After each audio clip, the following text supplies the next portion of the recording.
Cienījamie lasītāji, kad mēs atskatāmies uz cilvēces vēsturi, drukas spiede nereti ir ietekmīgāko izgudrojumu augšgalā.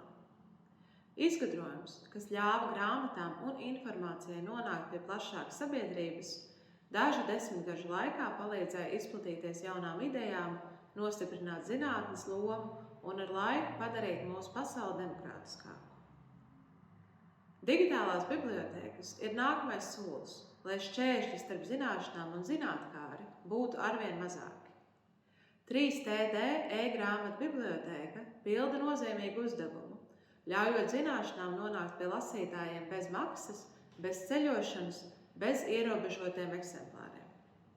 Šis darbs mazina sabiedrības nevienlīdzību, jo e-grāmatas ir pieejamākas cilvēkiem, neatkarīgi no viņu kustības brīvības vai materiālā stāvokļa. 5 gadu laikā ir sasniegts iespaidīgs lasītāju skaits. Par to vēlos teikt sirsnīgi paldies Kultūras sistēma informācijas centram. Paldies partneriem, kuru kopdarbs ļauj vienoties svarīgam mērķim. IT uzņēmumam Tieto Everī, kā arī platformas sadarbības izdevniecībām un partneriem. Zvaigzne ABC, Mancerts, Latvijas mēdīji, Jumava, Prometejs un Latvijas bankai.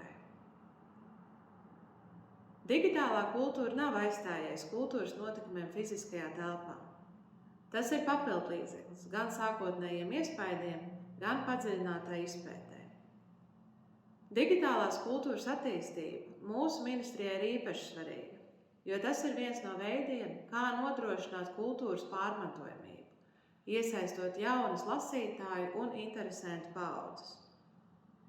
Tas ir veids, kā mēs stiprinām latviešu valodu, padarot gan oriģināldarbus, gan tulkojumus plašāk pieejamus. Tas ir veids, kā mēs saglabājam un attīstām saikni ar diasporu, ļaujot ar dzimtenes darbiem iepazīties citās valstīs un kontinentos. Paldies par jūsu ieguldījumu šī svarīgā darba veikšanā. Sveicu jūs 3TD 5 gadu jubilejā un novēlu daudzus panākumus un daudz lasītājus arī turpmāk.